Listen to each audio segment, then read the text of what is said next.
There, I seen a text message on my younger daughter's telephone where she wrote that she was holding in something that could get someone locked up.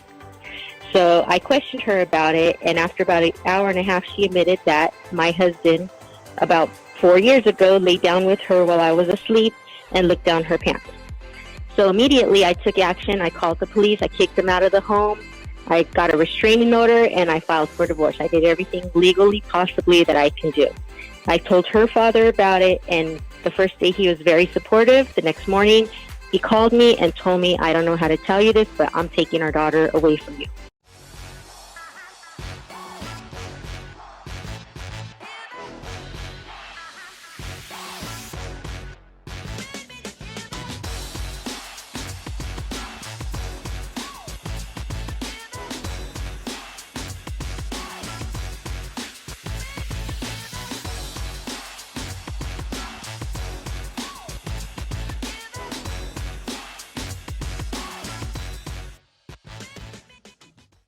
Okay, we're back. This is Attorney Vincent Davis. I'm here with therapist Brian Hamilton, and this is The Secret, How to Fight CPS and Win.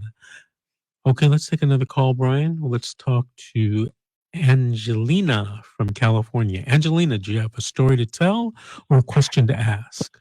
Yes, I do. I have a story to tell. In November of 2020, my 14-year-old daughter went with her father to Florida for visitation. 3 days following her visitation, I received a phone call stating that my husband allegedly groped her 4 years ago one time. We went through a full-blown investigation where there were many inconsistencies in her story, and then they ended up, CPS, investigated everyone and ended up closing the case as inconclusive, and for me as general neglect as unfounded. I have a younger daughter who's 11 years old who was also interviewed by CPS twice, the police, myself, and her father, and they questioned my daughter during the investigation. She said nothing ever happened to her. She felt safe with my husband in the home. And like I said, at that time, I had no reason to believe she wasn't telling the truth. So moving forward, the case was closed. There were no findings. Nothing was charged. And we tried to return back to our lives as normal. 4 months later, I seen a text message on my younger daughter's telephone where she wrote that she was holding in something that could get someone locked up. So I questioned her about it, and after about an hour and a half, she admitted that my husband, about 4 years ago, laid down with her while I was asleep and looked down her pants. So immediately I took action. I called the police. I kicked him out of the home. I got a restraining order, and I filed for divorce. I did everything legally possibly that I can do. I told her father about it, and the first day he was very supportive. The next morning, he called me and told me, I don't know how to tell you this, but I'm taking our daughter away from you. So we went through emergency custody hearing, and the courts granted him temporary sole legal and physical custody of her pending the investigation.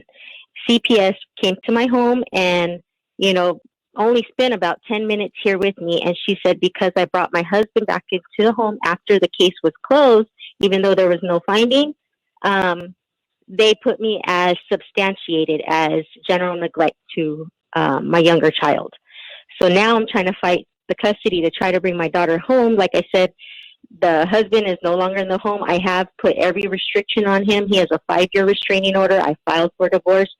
And my question is, if they closed the case with no findings and everything was inconclusive, there was no proof, no anything, what is your legal advice moving forward to try to get my daughter to be able to come home? Because she does not, she's even said it to everybody, she does not want to live with her father. She's tired of being at his house. He is an ex-con, 2-striking, convicted felon, the whole nine. And I have a clean record. I'm prior military. There's nothing on me. So, what would be your best legal advice for this situation? Okay, I hope you have a piece of paper and a pencil. I do. So the first thing you have to do is appeal the finding that the social worker made substantiating the general neglect. In my humble opinion, that's just ridiculous. And I think you'll be able to win an appeal on that issue.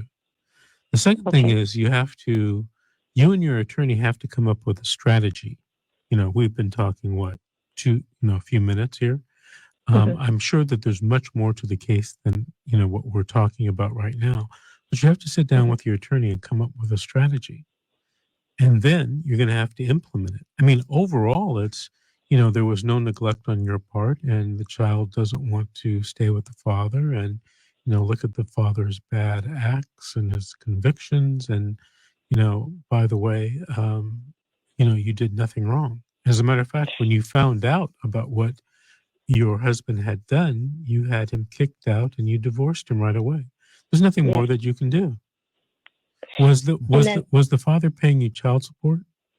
Yes, he is paying me child support. And another thing is that when the case I kept him in the loop the whole time when the first case was being investigated. So he knew my husband was out of the home during the investigation. He was even out of the home staying at his mother's house during that investigation because I had to make sure everything was okay, whatever they were going to find. My daughter's father was aware when he came home. He was aware that he was living here. He didn't have no issue with it until I disclosed this information that I found on a text message to him, thinking he was going to be supportive and we would go through this together. No, he used that to try to gain custody of her. And for some reason, the courts are siding with him because he's saying he's a concerned father. But in my opinion, if he was that concerned about it, he should have reported it when I brought my husband back into the home after the case had closed. Right. If he had any concern about that. Right. He'd be guilty of the same thing you're guilty of, allegedly. Correct. Right. Correct. So do you have an attorney representing you in the family law case? See, here's another thing. The attorney representing me, he's a criminal attorney, so I think I may have to try to find a different attorney that knows more about family law, because he's just pretty much telling me, oh, well, let's see what the judge says and hope for the best. And I'm not okay with that. Yeah. I don't know all the different facts, but that doesn't sound like a good strategy to me. No. Right? Hope for the best. Are you kidding me? Yeah. This is my child. Right. So, I don't know your attorney. He's probably a great criminal attorney. Family law may not be his wheelhouse. I don't know. But what you might want to do is call your local bar association and get 3 names and interview with them either on the phone or in person and try to find an attorney that's going to, fight for you and try to get your child back. You got to have a plan. Hope for the best is not a plan. Okay. Exactly. Yeah. And it's just, my thing is that I'm just trying to get different consultations to see, do I have a strong case, or I feel like my judgment is being on question right now. I didn't know anything about this allegation and I'm trying to protect my daughter. Right. And then, I did all the right things. And then now he has her, right. He has the temporary full custody and he's using that to his advantage. So anything with it, hold on, he's Angela. telling me. Sure. Let me ask Brian Hamilton. Brian, Sure. We got a couple minutes before the next break. What can you tell this young lady? Well, I think right now, it sounds like you really are concerned about your daughters. And it sounds like you took the advice of, the police and the CPS reporters and basically understood that there wasn't anything that happened here. And so I definitely want, to let you know, kind of second what Vince said, which is that you haven't done anything wrong here. That you're doing what you can for your kids.